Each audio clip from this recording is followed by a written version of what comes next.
नमस्कार मंडळी, स्वागत आहे तुमचं करुणाज किचन या चॅनलवर।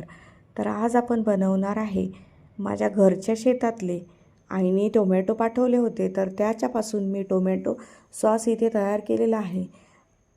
नाही याच्यामध्ये प्रिझर्वेटिव्ह टाकलेला आहे ना रंग, तरीही छान असा मार्केटपेक्षाही टेस्टी आणि हेल्दी असा इथे टोमॅटो सॉस बनतो। तर वर्षभर हा कसा टिकेल याच्यावर मी प्रिझर्वेटिव्ह मी हा कसा केलेला आहे तर मी या व्हिडिओमध्ये सांगितलेला आहे। तर व्हिडिओ शेवटपर्यंत नक्की बघा। आणि मार्केटपेक्षा हा स्वस्तही तयार होतो। आपण जो मार्केटचा सॉस आणतो, केचप आणतो, त्याच्यापेक्षा हा स्वस्तही होतो।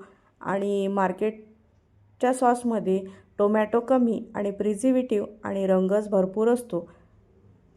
तर तुम्ही घरी नक्की करून बघा।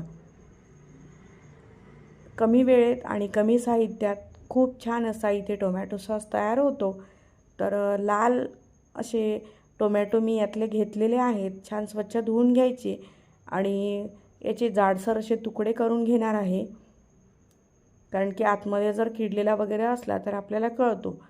तर याचे तुकडे करून घ्यायचे आणि गॅसची बचतसाठी मी हा कुकरमध्ये तयार करणार आहे, कारण की गॅस आता तुटवडा निर्माण झालेला आहे, तर गॅसची बचत आपल्याला करावीच लागेल। तर त्यासाठी मी हा कुकरमध्ये करणार आहे। तर कुकरमध्ये टाकून घ्यायचे ह्याचे तुकडे। मी 2 बॅचमध्ये हे शिजवून घेतलं होतं।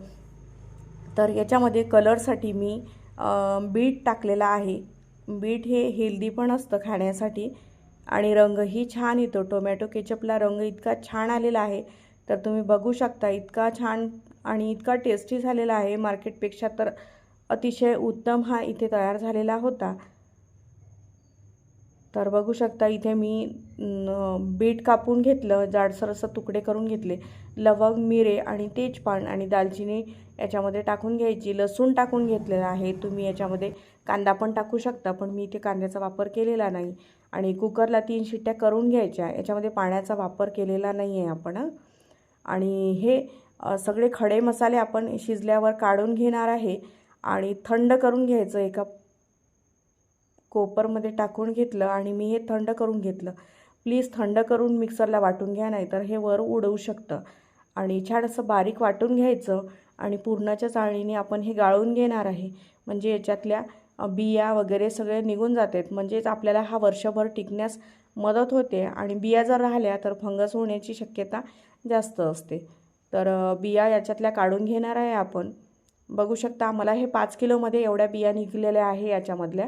आणि मी अर्धा किलो साखर